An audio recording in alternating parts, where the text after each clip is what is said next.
Cole Davis. He gets the call here, and Cole Davis is going to dive in and score a touchdown. His second of the game and seventh of the season for CD Cole Davis. Nice blocking on the left side again. The left guard, Isaiah Manu, the freshman, 6'1", 310. You can see him just creating a big hole here, and it was Cole Davis just running right behind those blockers at the pad level, lowered the helmet, and then just dove right in the end zone, crashing in for another score. Easy run for Davis, Kevin. As you mentioned, Reyna and Manu just opening that hole up there, and all Cole Davis has to do is just run right between them. They open up the hole, and he just glides right through there for the touchdown, puts them up 8 points. Second and goal from the 1 yard line. It's Cole Davis, and he tries to burrow his way in. He's going to back his way into the end zone. Let's see if they put him up. Out of the pistol, it's Duncan. Back to Cole Davis. Cole Davis gets blasted, but he works his way towards the end zone and scores another touchdown. Touchdown number 4 for Cole Davis. Have a night or have a day here, Cole Davis. What a run there, again, with more power and more contact to finish the run. Yes, as you can see on this replay, Cole Davis with the power. He was going to take a pop. He knew he was going to take a pop going right up the middle, but number 2 said, hey, bring it on, fellas. Bring me your best. And your best wasn't good enough. Good evening and welcome to the Tower Grill on the campus of Arizona Christian University for the Storm Report, Episode 7 for October 25th, 2021. I'm your show host, Kevin Derryberry. My program co-host is Ed Cole. He'll join me momentarily. And the man that you see in the center of the set is the head coach of ACU football. That's Mr. Jeff Bowen. And we welcome you all, gentlemen. Welcome in. Good evening, Mr. Derryberry. Good evening, Coach. Good evening. Guys, we got a jam-packed program for you tonight. We're going to talk a little football. We're going to talk a little bit about the 64-16 polishing over Texas College. Big-time show. We got marquee guests. We always have marquee guests on the program. This Monday night, it will be not any different. Cole Davis joins us on the program. Cole will be here with us. Check that. Cole Martin. Cole Davis is where's Cole Davis from? Where do we know Cole Davis? Cole Davis is Cole Davis here. Cole Martin is what we wrote down. He's the defensive back.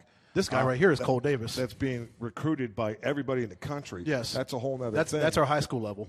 So our main man here, Cole, is going to join us with Caleb Ashby. So Caleb Ashby joins us on the program as well. Let's just make sure we get this right. Yeah, Cole Davis. Yeah, all right.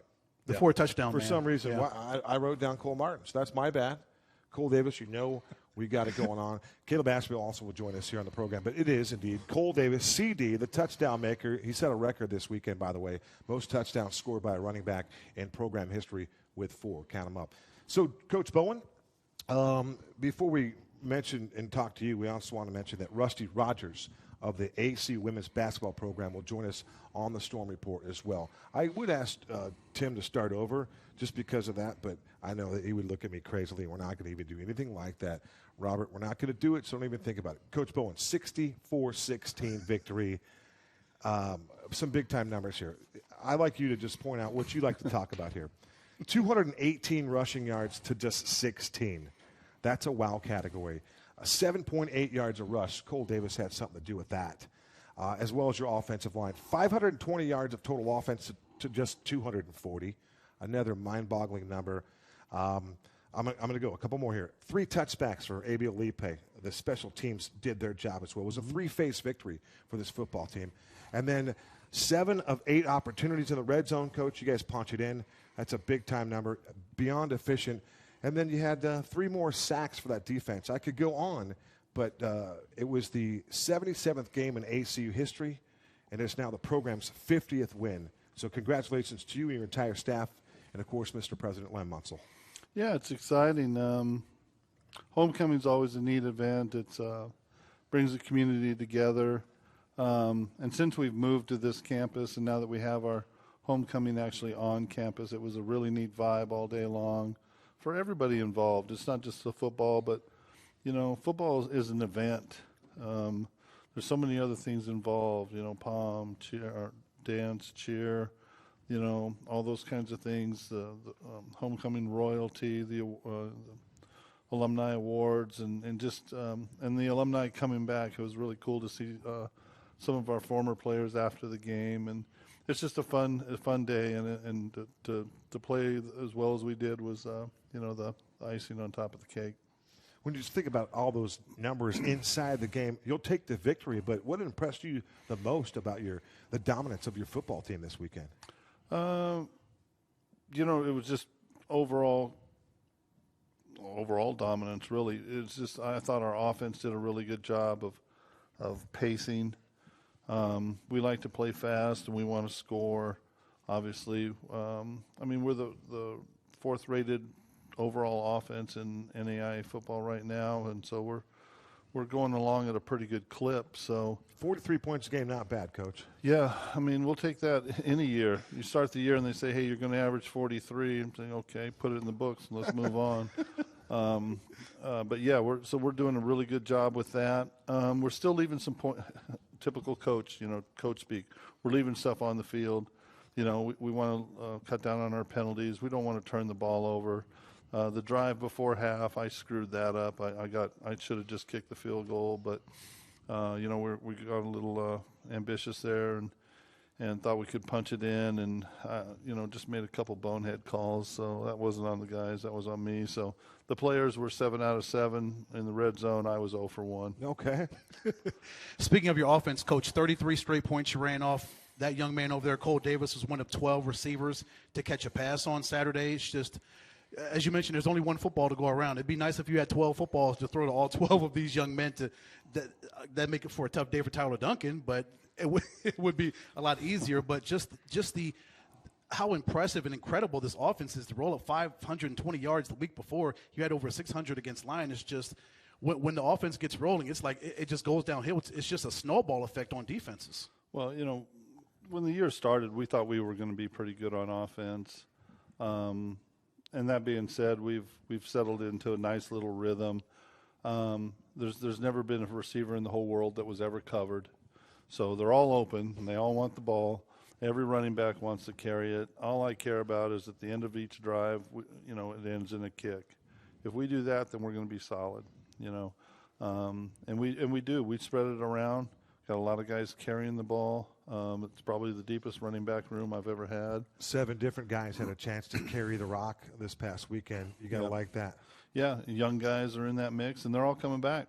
That whole room's coming back. And, you look at the quarterback room, they're all coming back. The receivers, we got a boatload of them coming back. So I'm excited about what we're doing right now, and it really bodes well also for the future. It's on to OPSU, and hopefully we can do it again next Saturday. Before we turn the page, a couple more points about this win over Texas College, 64-16, the highest, I want to say it's the highest output offensively of the season, point total-wise. So that's an impressive number. Anytime you put 60 on an opponent in the conference, you'll take that all day long. We kicked a lot, right? So that was impressive. But when you had that big lead, you were able to put a lot of different guys in. I think the way that the game script was going to go, you planned on playing a lot of different players early in the game, and they were able to play a lot of football. So you talk about some newcomers and some new faces. Who impressed you with the group that we don't see all the time? We saw a lot of different new players, a couple of them that just came to mind here. I know Adon Zapian was a guy that we haven't called his name an awful lot this season. We saw Peyton Major. It looked like he might have made his debut. And the list goes on and on. But if you would just elaborate on some of the new guys that we saw, some of the new faces on the offensive side of the ball, the same thing. We saw some new faces. Yeah, offensively, we played 10 or 11 offensive linemen. The backups got in there. They were still able to push the ball down the field and score, so we did a good job with that. It was nice getting Shea on the field, let him do his thing, because we all know that he's an outstanding quarterback too. We started Alex York at running back. He's been working extremely hard, and I wanted to give him a start just to reward him for his efforts, and obviously he produced, and then we got our young backs in the game with Fontaine got in the game, and let's see who else. We had a few firsts. Yeah. In that game, so it's nice to see. Yeah, we had some first. Rocket got in the game. Jason Curso was a newcomer. Deion Gilbert got in there. Yeah, Jace has been playing some for us, and he's really taken over that fullback role in our 20 personnel package, our two-back stuff, and he did a good job blocking was excellent, and he got his first touchdown of the season, so he did a good job there. And then defensively, we had some young defensive linemen that got in the mix, and we just played a boatload of people. Yes, you did. Christian Threadgill, nice game. Threadgill, that young man's got a huge upside. That's a name you want to kind of put in the back of your mind, because if he comes to work and continues to develop, he can be something special. Kenyatta Kendrick, another one, KK. I mean, you unveiled a lot of depth. It was great to see everyone make a contribution in this one, Ed.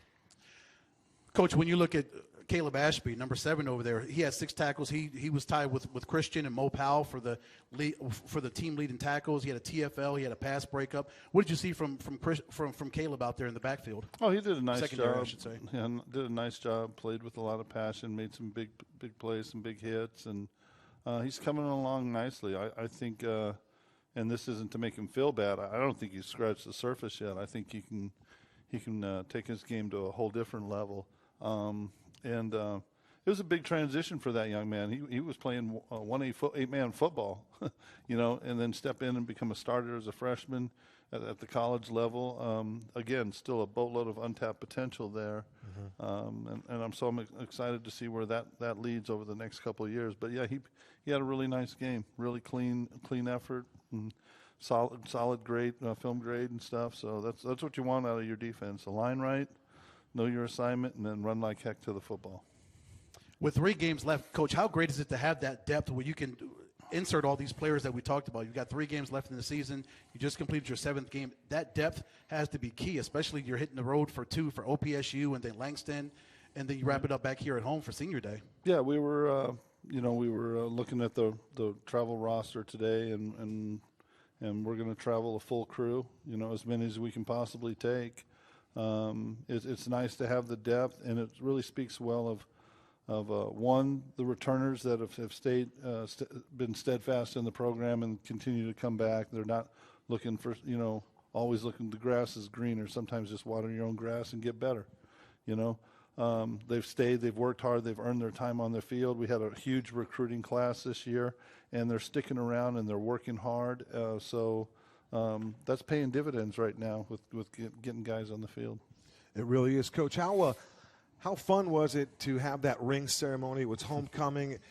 We talked about the king and queen, the pageantry of the royalty here at ACU, but you got to give out and receive your Sooner Athletic Conference championship rings. We saw the ring. Coach Harris was pretty proud of that ring as he was showing it off to Ed and I on the field. And then Caleb walked in showing his ring. Absolutely. Everyone's very proud of it, but little piece of jewelry, and it's just a token of the hard work and the dedication and the commitment that everybody is on the same page for, that one common goal, and that's to have success, learn about the Lord, and grow great relationships and learn about each other and become lifelong friends. But that bond of football brings it all together. It was a cool moment, finally got the rings here. Parts were sitting on a boat out in the harbor somewhere. They kept telling me, but we finally got them here. We were able to recognize that team. So we had a bunch of guys come back, alumni, our legacy guys, plus guys suited up from last year's team that are still playing. It was nice to just celebrate that with the guys, and that, and I know the homecoming royalty stuff, and my son got an alumni award, so. I didn't know about that till later. No one tells me anything. Brendan Bowen is part of that legacy guys that you talk about, right? I mean, he did so much to help you start this program, to help Donnie start this program back in the day. But you got to be proud about that young man. The other Mr. Bowen and your family that you and I we have a lot of fun with, but an aspiring attorney, the list of the outstanding achievements that he has accomplished is very impressive, Coach. Yeah, it was. It's humbling. I mean, he's got Esquire on the back of his name. I don't. So, it's kind of cool to watch him navigate that world that I definitely don't live in. Mm-hmm. And President Munsell has been an outstanding mentor for Brennan in areas where, as a father, I don't live in that world. I'm a football coach. I'm not a lawyer. So that relationship has been really special for Brennan, and to watch where he's at now and progressing in the field of law and stuff like that it's very humbling. It's one thing to get that kind of education. It's another thing to write about it in the Harvard School of Law and write in their publications. It's, again, one thing to become an attorney, but now you're so skilled enough where you can start to write about it and let everybody know your knowledge and learn from you. So, yeah, that was cool, Coach. SAC championship rings, the entire team. I think they were fired up when they took the field, and it was pretty cool. If you could just update us a couple things before we get to OPSU. Some injuries. We missed Nestor last week. If you update us on Nestor, we haven't seen Zach Culp in a while. I know Ben Strong's been banged up. Just a kind of a clean house a little bit. Update us on some guys that we haven't seen. Typical football stuff. Nestor's done for the season. He's okay. He's going to be having surgery coming up here in November to clean up a torn ligament that he sustained in the Texas Wesleyan. He took a hit kind of towards out of bounds on a kickoff, and thought it was a strain. He kicked through it for a couple weeks, got the MRI, showed the tear, and we let's just get the surgery now. So he's ready to go for next year. So he's done. Zach's probably just working on getting healthy. Had some internal intestinal issues and stuff like that, and but he's doing better now. Good. He's a new father. He had a lot going on. He's a new father, and he's doing well in school, but we just need him to get healthy, and so he can get back on the field next year with us. And how about MJ Harris? MJ had the concussion, and we don't play around with that too much. So he may get back on the field this year, but it's looking like we may be shutting him down for the rest of the year too. Well, that's disappointing, but like you said, those are part of the injuries of the game. It's a brutal game out there. It's a rough sport. It's tough out there. Hey, let's set us up for OPSU. It's a road game. Goodwill, Oklahoma. You get to take on Bob Majeski, and they got some outstanding skill guys. Bob does a great job. He's really getting that program flipped and headed in a new direction, and he's been around a long time. I have a lot of respect for Bob as coach and builder of a program. They're playing a lot better now than they were at the beginning of the year. OPSU is one of my favorite places to play. The atmosphere in Oklahoma, it's just their home atmosphere. It's a challenge. It's fun. I love that, but it makes you edgy, because they can beat you, and so we got our hands full. We're going to have a really good week of practice, get locked in, and then get on the bus on Thursday night and head out and try to get our next win. But it's going to be a tough opponent. They got some players. And Coach, we know the importance of running the football. Last year you had 215 against them. That young man Cole Davis had 138, led the team, and 2 touchdowns. So Kevin and I know, and everybody else knows, the importance of you running that football. That's got to be paramount and key, because that gives you the time of possession battle, and it just lets you set the tone as far as offenses go. If you can establish that line of scrimmage and get that running game going, that really gets you going offensively. A lot. When people talk about that phase of what we do and how we do it, I get a lot of eye rolls, especially from former players and coaches. Like, come on, Coach, man, you used to run for 400 a game, and now you're throwing it, and you still keep talking about the run game. But if you're going to win consistently, especially at the college level, you have to run the football, you have to play good defense, and you have to play really good special teams. So we're gonna throw it, and we're going to throw it well, which people know. But we're also going to be very, very consistent and physical in the running game, and that's key for us. Kelly McPack, one of those guys that does it. I just wanted to mention him. I know that Kelly, you mentioned Nestor getting injured on a tackle. I think he's got 4 or 5 of those, maybe even 6 now in his career. Nestor Herrera, our kicker, has, I believe, 5 solo tackles. But I know Kelly McPack, in one of those plays, at least he was listed as a tackle. I don't know if that was something kind of funky. Maybe I missed that. But we wanted to say hello to Kelly McPack and his mom, Karen, because she watches religiously every week. So hi, Karen. Do. Yeah, thank you, Miss Karen, for watching. Kelly McPack is a dude, and we enjoy having him. He is a dude. With us. Last thing about OPSU, this will be, I think you beat them 3 times in a row, Coach. So they won the first 2, and this is the 6th ever meeting among programs, and you've got them 3 in a row now. So maybe you have them where where Hope you so. want them, but we'll so. see. It's going to be a good one. It should be, and for us, it's be consistent, start fast on offense, defense. Get them off the field. Don't give up any big plays. Let the game settle down because it is a unique place to play. Got cowboys and horses running all over. I almost got run over last year by a horse. Didn't even know it was coming at me. Wagons and whatnot all around you. It's got a different vibe, a different energy there. It's a lot of fun. We joke about that, but that's the old Midwest, right? This school's been around since 1909. Yeah. So those wagons and all those things, the horses and whatnot, cowboys and Indians. Yeah. Well, they were up on us 7-0 at halftime last year. Yeah, that's right. We settled in and scored the next 28 points coming out of the half, and then they scored on the last play of the game to make it look kind of close. And then we handled them here easily. But playing them on the road, it's tough. It's tough. And let's just hope and pray the travel guides are with you. We're not getting on a plane. Good. So we're just going to bust it over, and God willing, we'll get there healthy, all that kind of good stuff, win a game, and come home. Cole, Caleb, you ready for that? Coach, quick comment. Big game and surprise Saturday night. Did you catch the outcome of that one? Langston took care of business and beat OUAZ. Talking it over with our SID, Mr. Tim Gosen. We talked it out a little bit, and we thought, maybe I was rooting for the wrong team Saturday night. So your thoughts on that one just real quick. Well, yeah, it was, it is what it is. Some more coach speak from JB. Imagine that, huh? I don't like to spend a lot of time talking about other programs, but it was a heck of a game, and it came down to the wire.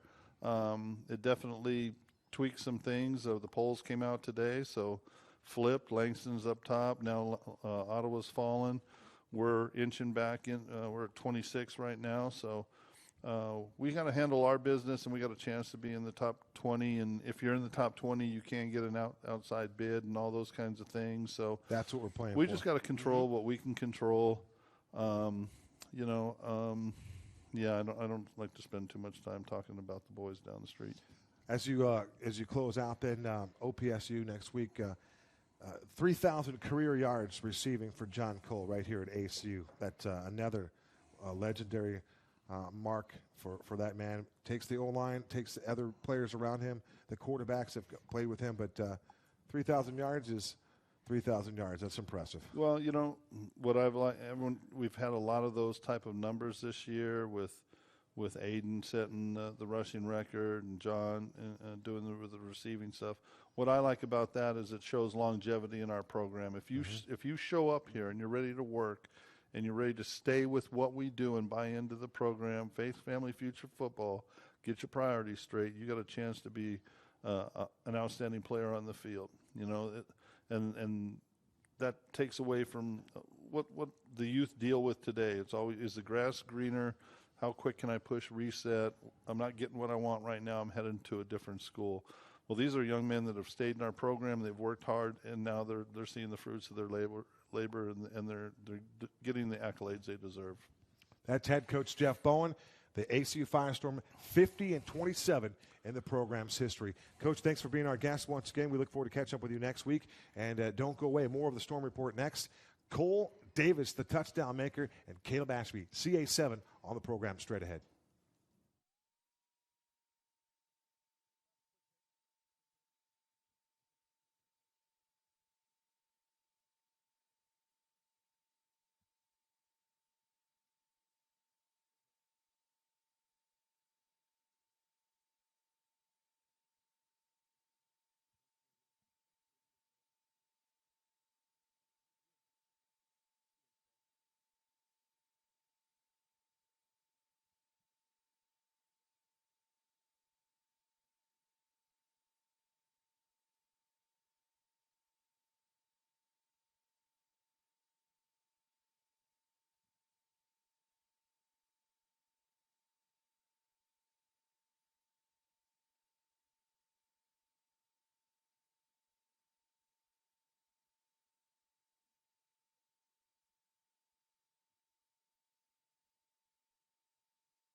Welcome back to the Storm Report, Episode 7. I'm Kevin Derryberry alongside my broadcast partner on the other end of the table, Ed Cole.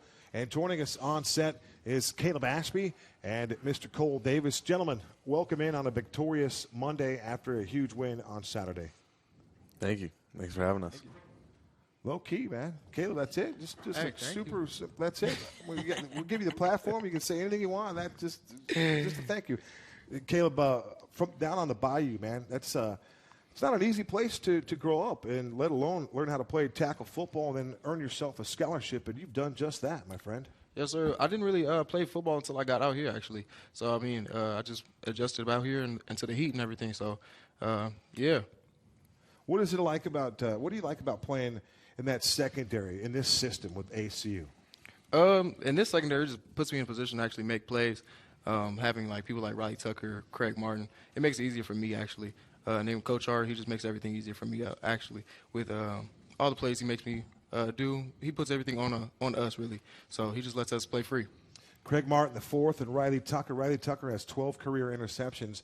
And you, my friend, you lead the team in pass breakups this season. You're getting it done as well. Yes, sir. Yes, sir. I'm trying to do my job. That's all I got to do. So, Caleb, you go from 9 tackles, 33 last year. You got 9 so far this year. Kevin mentioned the pass breakups. You had 12 pass breakups on Saturday. Again, what is it about this secondary and the defense? You guys came out from the starting gates on Saturday against Texas College, and you just never let off the gas pedal against the Steers defensively. You guys are ready for on Saturday, weren't you? Yeah, we had a lot of preparation going into the week, actually. We had every day we was going through film. We knew exactly what we were going to get from them, so we just sat on everything that they were doing and did our jobs. Caleb, we're going to turn it over to Cole Davis because you guys are sharing the set, so we're just going to have some fun right here. But Cole Davis, congratulations to you. Third on the team in rushing yardage, just at 257, but you lead the team in rushing touchdowns with 9. You scored 4 of those in record fashion on Saturday. Your thoughts on the record-breaking performance and what that meant for your team and the victory that it coincided with? I mean, we just have all the weapons that we need to succeed on offense. And when the O-line's doing good and we're driving down the field and they leave the box that light, we're going to run the ball. We're going to run all over them. We would call audibles. We'd be like, okay, there's obviously a giant hole over there. Let's just change the play and run it down their throats. So we just kept doing that. So Coach B, he's calling the plays, but then Tyler Duncan has full autonomy. He can make the changes at the line of scrimmage based on what his progression is. So you guys changed the plays a couple of times. That was a different nuance to the game that we didn't necessarily know, but that's pretty cool how that worked out, huh? Yeah, me and Tyler, we'll talk about it. We'll be like, I think something else might work a little better right here.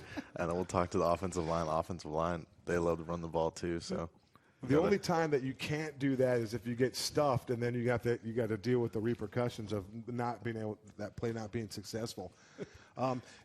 Just past weekend, Tom Brady threw his 600th career touchdown pass at home, I think, in Tampa. And the ball was Mike Evans caught the ball, and then he gave the ball to a fan.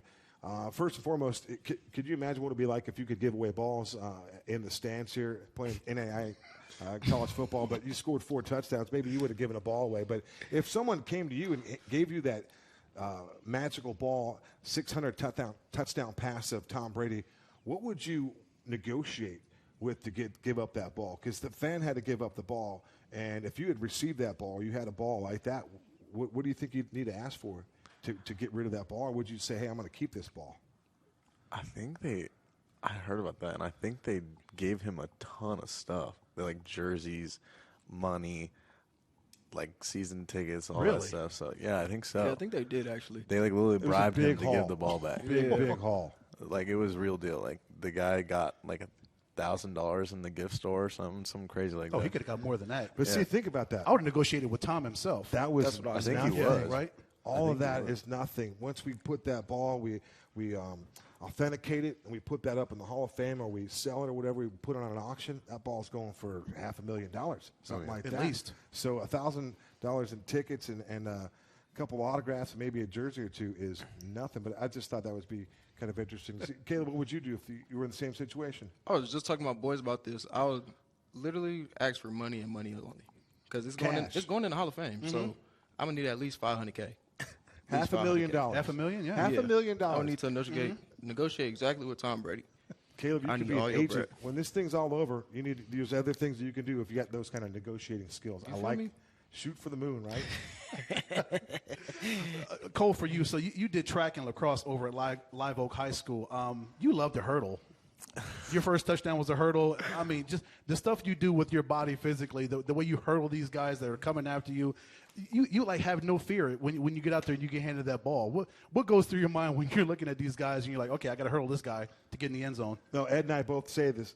We share the same mindset, the hurdle. We want you to tell everybody about the hurdle, how it comes about, why you do that, and how successful you are at that.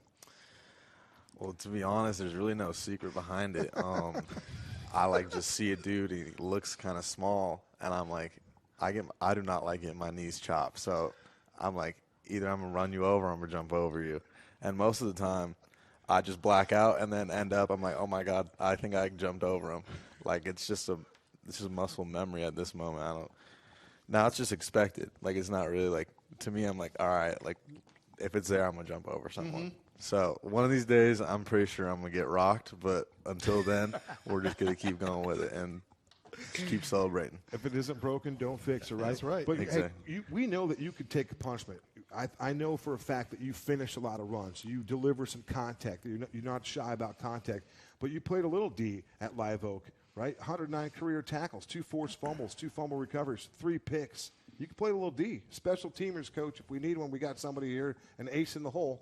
Maybe we don't have our tailback playing special teams, but you could definitely, fill up the lanes and you could play this game. Well, yeah, I like playing special teams. I like being on kickoff and just bulldozing people, just going down, making hits. Trying to get on that kickoff return, trying to return that ball. I used to return it back at JUCO and did pretty good there. So I showed him some film, and we're working on something, but we'll see. We'll see how it goes. Well, you got some dudes back there to work on and work towards. Aiden Quinn's done it okay, A95. But then how about Alex York?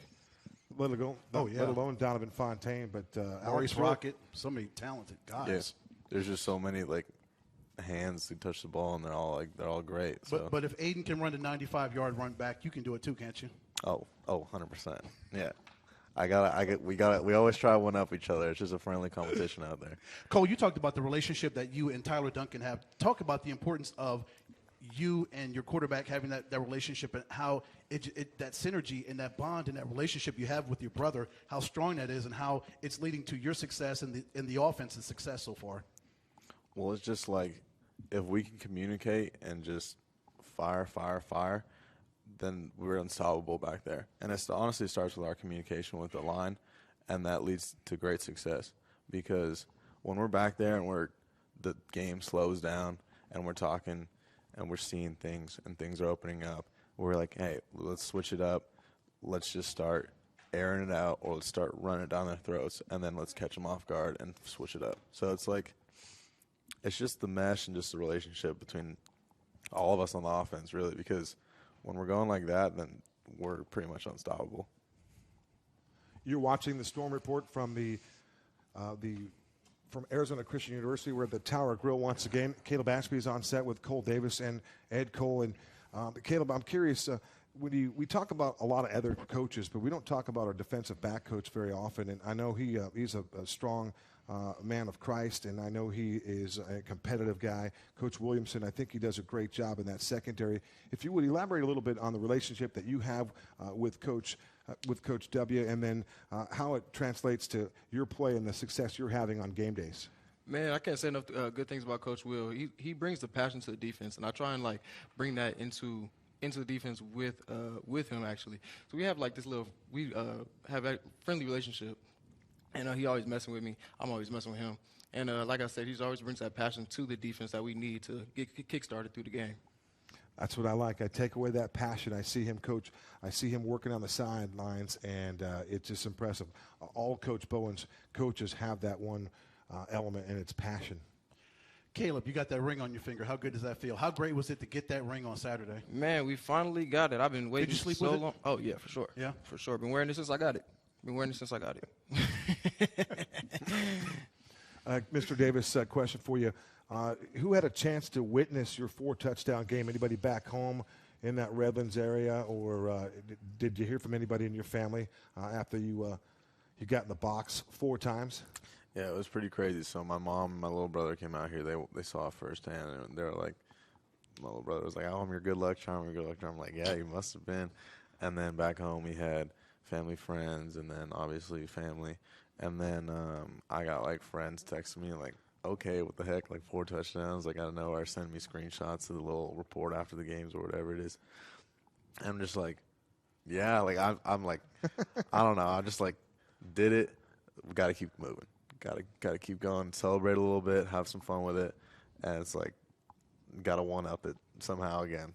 I don't know how to one up 4 touchdowns, but we'll try to make something work. So EC, I got 3 rapid fire here. Okay. This is one last one for Cole Davis. Who's got the bigger or better hat collection? Maybe the hat collection that has more style. You or Derek Anderson? DA, my guy DA. DA for sure. I'll give him that one. I'll give him that one. Yeah, Just because he's peddling hats, right? Like he's the hat guy. Yeah. So he's probably got a pretty legit collection, huh? he's bootlegging hats to everyone on this team. He's selling left and right. All right, this is for both you guys. What kind of music is in the iPod right now for both of you, respectively? There, Cole, you give us first.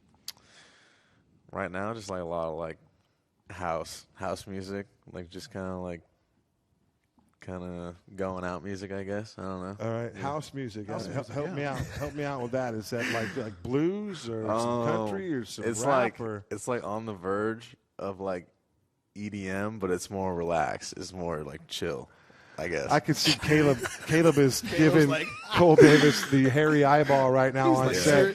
He's Caleb, like, bruh, seriously. Bail him out, man. Give us some good stuff here, Caleb. It's crazy because mine is the exact opposite. Mine is NBA YoungBoy, hip hop, rap, Gunna, the exact opposite. That's what I should have to what said. he said. You have him in your iPod, though, Cole? Huh? You got him in your iPod, the guys he was talking about? Oh yeah. I love all music. I That's like your game day country. playlist, right? Yeah. Game day playlist. Yeah. Like on Saturday, what were you listening to on Saturday before the game? They got you those 4 TDs. On Saturday, probably Grove Street. Yeah. Who? Grove Street. I don't know who that is. It's a party. It's a party. It's a party. Oh, Yeah. okay. Yeah. Okay. Yeah, I was gonna say who? Hey, this is a day at Firestorm Field. We heard DMX running up inside the building that day. So, DMX. Who was it? That was Tom Petty. Who else was it? I don't know, but I just remember DMX like heavy. It's like, wow, I wasn't expecting that. All right, we're about ready to wrap it up with these gentlemen. But for you, a last question for you. I know we were talking about Madden for a second. I know Caleb likes to play a little Madden. What's the team of choice you go with? Oh, for sure. Baltimore Ravens. Has to be, huh? Every time. Lamar? Yeah. He can do it on the game? Lamar, Marquise Brown, all of them. Patrick Queen. Caleb, you jump in that act a little bit, little Madden, or no? I like Madden. I don't have a lot of time to play video games lately, but Nothing wrong with I'm that. from the Bay, so I got to rep the Niners. Oh, you go Niners. All right. Nothing wrong with that. So Caleb, where do you rank amongst the boys when you guys are doing Madden? Oh, I'm like. Are you nice? I'm nice, but they're nicer. They're I'm not nicer, gonna lie. okay. I'm not gonna lie. I'm like 4th right now. I'm ranked 4th. I think I'm 4th. Humble answer. Who's the first feel 3? me? Okay, here we go. I'm gonna go with DeMarcus Jones. All right. And 2-6. then Who's he run with? He goes usually with the Rams. Yeah. Then we got Deontay Livingston. D. Big game Saturday. Yes. 3. Looking good. Deontay Livingston. He usually goes with the Cowboys. Then we got. I'm gonna say I'm above Maurice Powell, but he beat me a few times, so I'm gonna go him above me. Who does he use? He uses everybody. So Is it 1, 2, 3, and then I'm 4 for Is sure. it assumed that you're all playing the all Madden level, or Oh, are you yeah. playing? Okay, All Madden. okay. So Got to. I can't get there. I think if I try to go student body right or just to pitch it right on all Madden, I got no chance. The quickness is unbelievable. It's like the NFL. Give me one All Pro, and then I can play the game just a little bit. So I guess I got to tap out. Could not hang with the fellas on that. Last one. We're closing up here. What is the protocol for your road trips? What's the number one thing you got to do? Is it munchies? Is it good tunes? Good book? You watch movies? What do you do? You go on a road trip? What's the number one thing for both you guys to get prepared for this one? I'm taking up 2 seats on that bus as soon as we get on there. No one's sitting next to Yeah, me. 2 seats, pillow, blanket, and a gas station stop. Yeah. You good for one gas station stop? Yeah. All right. Tim would get mad at me if I ask you what you're going to get at the gas station. So we'll close up right there. Caleb Ashby, Cole Davis, our guests on the Storm Report for week number 7. Congratulations to you guys on your success, and go get a dub up there in Goodwill, Oklahoma. Thank you, guys. Thank you, fellas. Thank you. Don't go away. Rusty Rogers is on the program right after this.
Welcome back to the Tower Grill on the campus of Arizona Christian University. I'm Kevin Derryberry. It is the Storm Report, Episode 7.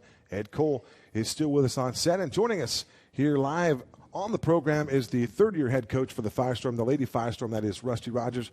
Rusty, my friend, how are you? Good to see you. Good to be here on lucky number 7. Lucky number 7, absolutely. You know, what's changed for you? You know, you're number one just a couple years back, and you didn't have the facilities that you have now. You've been on this will be your second recruiting trail, and you're starting to play with some of the gals that you've recruited. What's the experience been like for you here in your first 3 years? Yeah, that's the big difference. Finally getting some kids that fit our style a little bit better. The previous regime before me played a little bit slow down and pound the ball inside, and we like to get out and run. And with that said, too, we needed more depth. So, it's been a couple-year process on the recruiting trail, and I feel like we're at a point right now where we can play the system that we want to play, and we've got really good depth at every position. So it's going to be a really interesting season to see how we progressed. It really is, and I know one thing, and I don't know that I've got an official word on that. Is Des Gonzalez, is she returning, or has she chosen another path? Unfortunately, fortunately for her, she got her degree and has moved on, but she did have eligibility left. Unfortunately, we're not going to have her this year. Okay. So. Wonderful young lady. You mentioned she got her degree. That's what she sought after at ACU. And she graduates as an all-GSAC performer, so that's fantastic for her. But you have another all-GSAC performer there, a young girl, a blonde girl, and she's a great player, and that's Casey Brown. What will it be like for you to be able to work with her in her second year? No COVID challenges to have to navigate through, and now you get to play some basketball and you get to teach. Yeah. Casey really transformed our program last year with her energy and just the style that she played. And we've got a couple new ones coming in, freshmen that are very much like little Casey's running out there. So she really makes a difference. And, most people don't see it every day in practice. Mm-hmm. It's where it really manifests itself. And we just got out of practice just now, and Casey's all over the place. And we got a game Wednesday, our opener, and I'm like, don't get hurt, kid. Don't get hurt. But she only knows one way to play, and she really brings it every night. You like those type of athletes that you got to have to tone it down just a little bit. Oh, yeah. That's a good situation and a good problem to have, Coach. Yeah, definitely. Coach, you and I were thinking alike about the game coming up on Wednesday. University of Providence will come here to the ACU Event Center, just a couple steps down the field, down the street from us. How's your preparation been in getting ready for that game, and how excited are you to get this season going, a full 32-game season compared to 17 last season? Yeah, I tell you, we're in week 9 already, believe it or not. So we have a 24-week season. We're in week 9. Haven't played a game yet. So you can imagine the kids are getting after it, and they're tired of seeing each other's faces. We're ready to see somebody else. And we have 2 exhibitions on our schedule, so we were not able to have any scrimmages. So it's been up against each other. They are so anxious to play. We've got, some new players that are going to fit right into the rotation. So we're going to have our little roadblocks early on, I think, as we get used to playing with each other. But we're ready to go for sure. What you learned about yourself as a coach last season with all the COVID challenges and the shortened season? What did you learn about yourself, and how did you grow as a head coach in season two? Season 2 here, yep. Mm-hmm. So this will be my 38th year as a head coach. And I thought I saw it all coming in here. Obviously, I think I know it all. I think I saw it all, but there was nothing like last year. It was really, it really put a damper on our program. Just we only had 17 games, and we never got really rolling. Our schedule was not as complete as it should have been in terms of the quality of our competition as well. We didn't have a really challenging schedule. Finished 12-5, but we didn't play the Westmonts, we didn't play the Vanguards. So this year, I actually went on a different route, and I really loaded up our schedule. We have probably one of the tougher schedules in all of NAI. It's a great schedule, Coach. Really great. Yeah, it really is, especially when you're going to go down to the McHale Center and play the University of Arizona, which was defending national runner-up in the NCAA Division I. But, I feel like we're at that point now. It's, we got to show what we can do. No more excuses. We're in year 3 of my tenure here, and we've got to start, playing the better teams and competing with the best. So that's the attitude we've got. The idea to play the best competition that you can, obviously representation from the Pac-12. You get to take on the U of A at McHale. And then the business side of that, some good sense for you, some good practice there. You're hanging out with the right people to be able to put those types of games together. You also get to some representation with the WAC conference. You get to take on GCU at their place. It's another good business decision, Coach, on how you work this out. But Adia Barnes, a great coach at the U of A. You get to play at the McHale Center. I mean, that's I don't know if maybe a Mecca would be going overboard, but for college basketball, that is maybe one of the places that any student athlete would love to play college basketball, whether you play on the women's side of things or you play for the men. McHale Center it's a storied place, and it has a lot of history there. Ironically, I grew up in Ohio, and I was a U of A fan with Lute Olson and the men's team. Sure. When I was very young, and it was a dream for me just to go to a game there. And when I moved here, I've fulfilled that on my bucket list.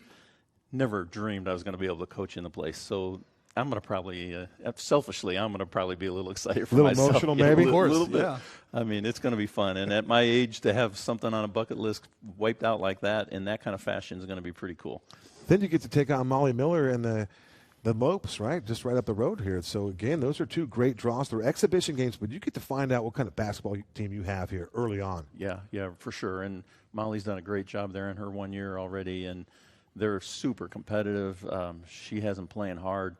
So, it's a no-lose situation for us, quite honestly. If we go in with the right approach, we're going to get in there and we're going to play hard and we're going to try to compete and let the chips fall where they may and, get that big-time experience. And hopefully that's going to translate into good things for us for the rest of the schedule.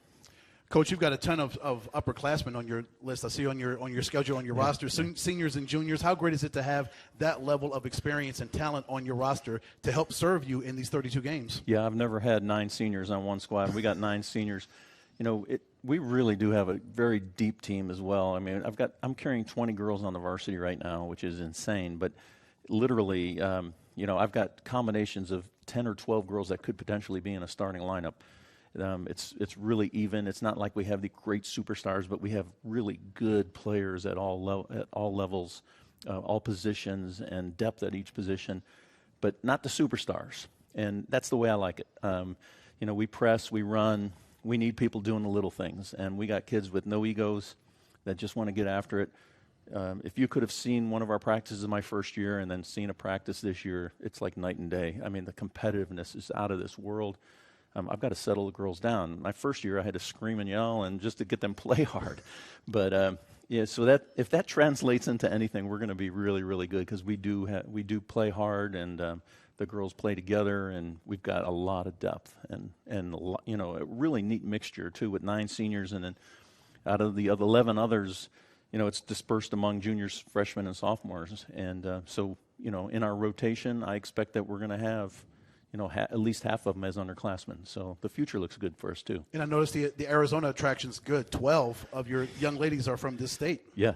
We do recruit the whole West Coast, the western United States. We have 8 8 states represented, but yet, like you said, 12 of them are Arizona out of our 20 on the varsity level.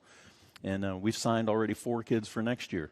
And not one of them. One of them is going to be our 5th kid is going to be signed hopefully here in the next week or so from Arizona. So, but we have 4 from New Mexico, Colorado, Washington, and Oregon. So we're continuing that trend.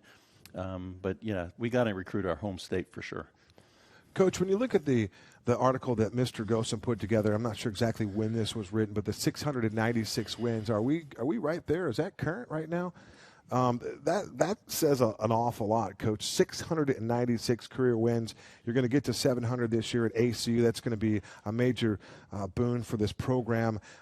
Just tremendous mileage they can get out of that, what you're doing here. But I'll tell you what, when I saw you here on campus the first year and you took over for Odell Berry, who had an entirely different philosophy on how to coach basketball than what you've done. It was a tournament-bound program when you took it over 2 years in a row, but it's your style and it's how you go about coaching. And I could tell that you had a lot of patience and a lot of resolve, Coach, and you demonstrated that early.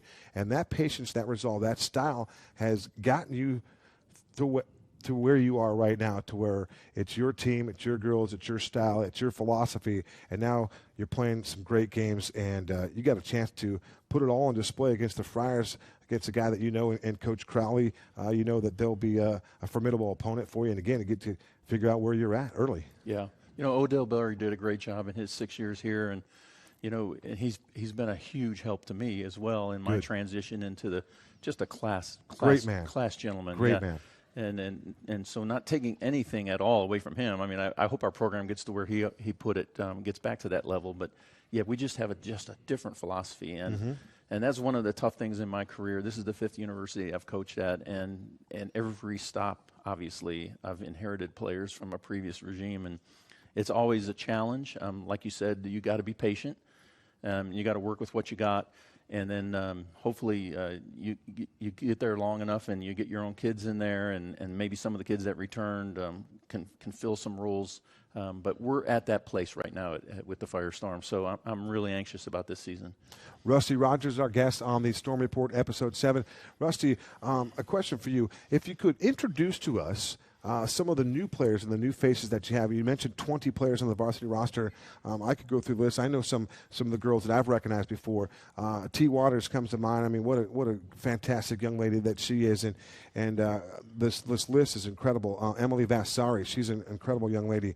Bailey Slaughter, this young lady has a tremendous amount of resolve. She's banged up all the time, and she's still in the gym getting work in and putting shots up. Brooke Polite. I mean, I'll go on and on, but some of the new ladies, if you would take us through some of that recruitment process and how these ladies arrived here at ACU. Well, I'm hoping that the freshman, Graciela Robel, Hamilton High, you know, state champion in her junior year, state runner-up her senior year, and really the glue to that program in her 3 or 4 years that she was there.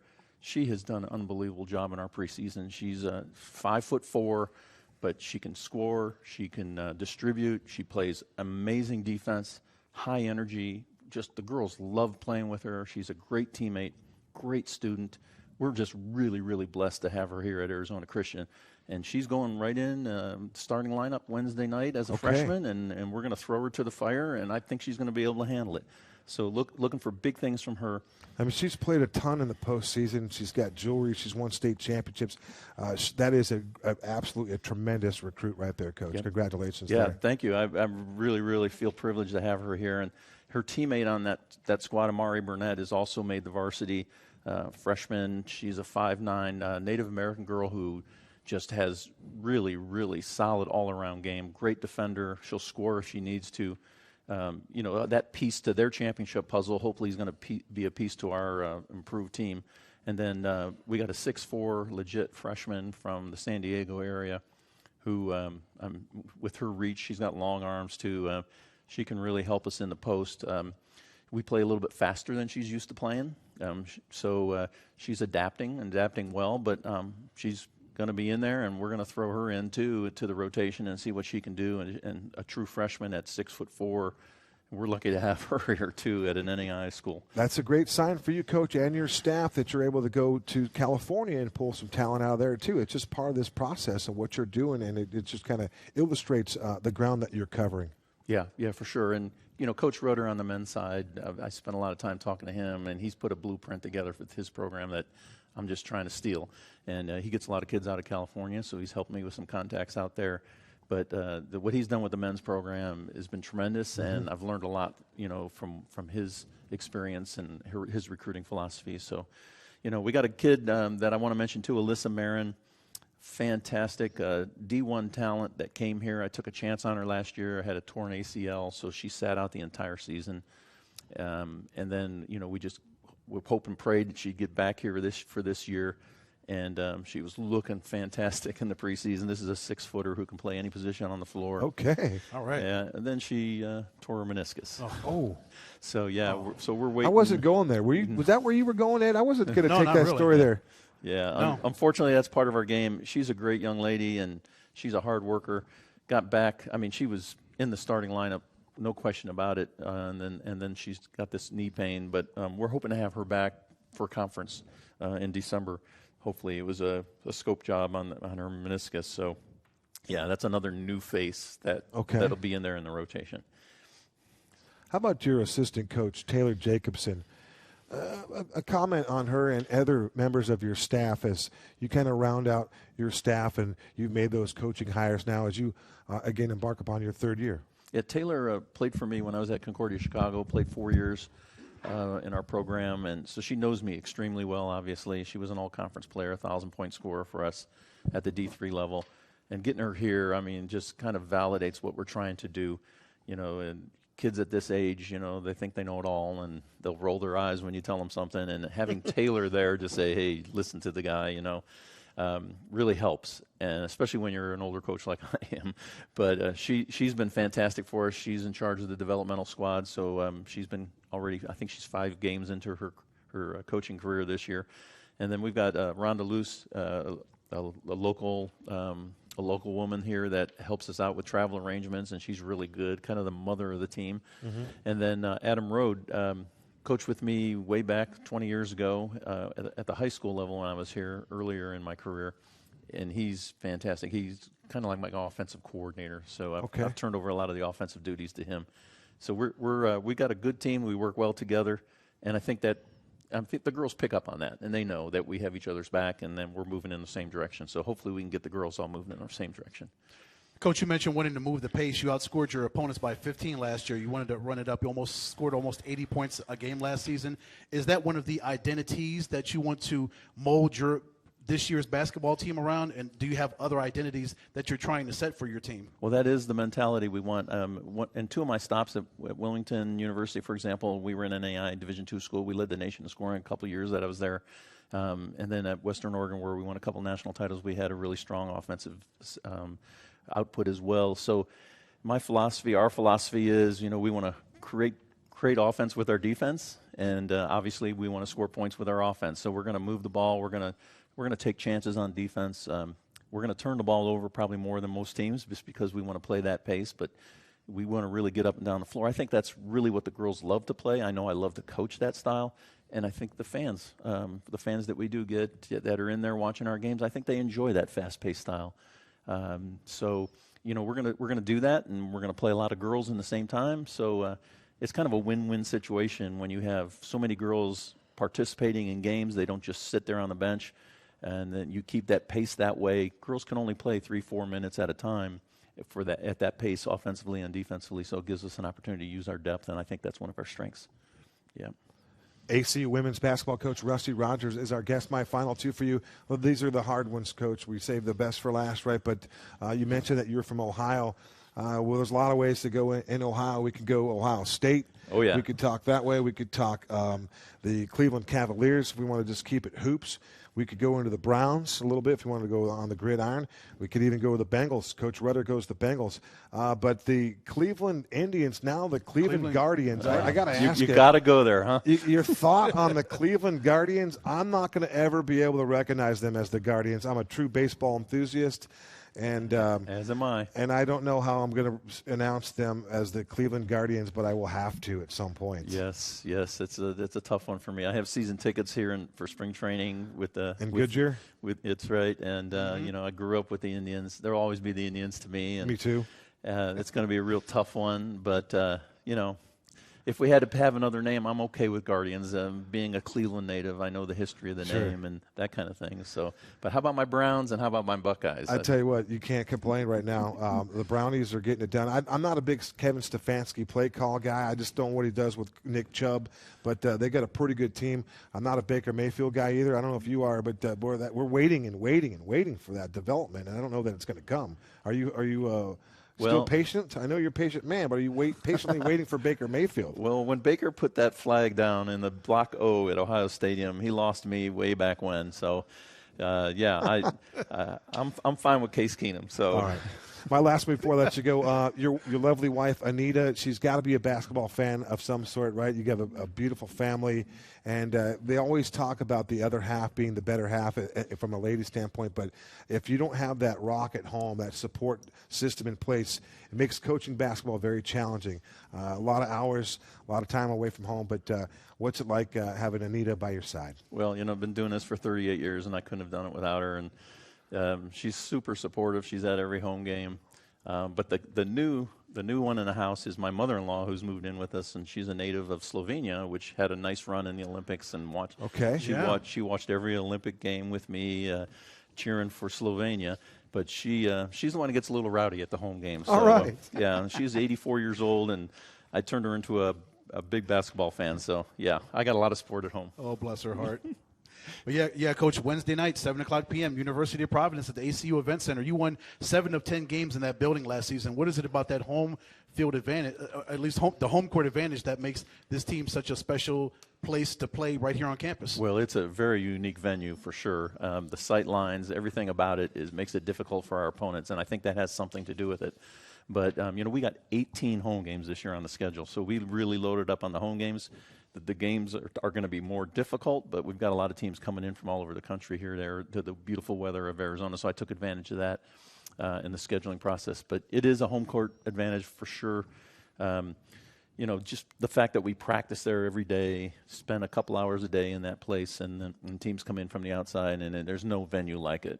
I really love it, but and I think the girls have caught wind of that, and they know that I love it, and so they love it too. We have no choice, but we get out there, and we feel like we have a serious home court advantage. And the place rocks. I mean, it's so loud in there, and the acoustics are tremendous for a lot of energy and a lot of noise, so we love it. It's quaint, and it's a nightmare for the opposition, no doubt about it, especially if we get bodies in there this year that can make a little noise, make some racket in there.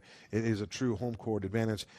Coach, just want to tell you, thank you for being a guest on our program, and you can't get to the level of success that you want to here at ACU unless you play people. And the fact that you know that you need to play tough competition will get you to the next level. Your student athletes will be better for it. Your coaching staff will be better for it. We'll all be better for it. So congratulations on your schedule. We look forward to seeing you in the gym Wednesday night. And congratulations for being on the program. Before I part ways, special thank you to Robert Nielsen, my broadcast partner, Ed Cole, and, of course, our executive producer, Mr. Tim Gosen. I wanted to mention thank you to head coach Jeff Bowen. Special thank you to Cole Davis and, of course, Caleb Ashby, our man right here, Rusty Rogers. And one final thank you, executive producer of the football broadcast, Jimmy Craigle, Jade Muir, Dylan Sherbing, Talia Waters, T. Waters, and then Sabrina Rivera, Leah Mutoni, and then Devin Williams. Thank you for your contributions to ACU Athletics. And until next time, so long for now.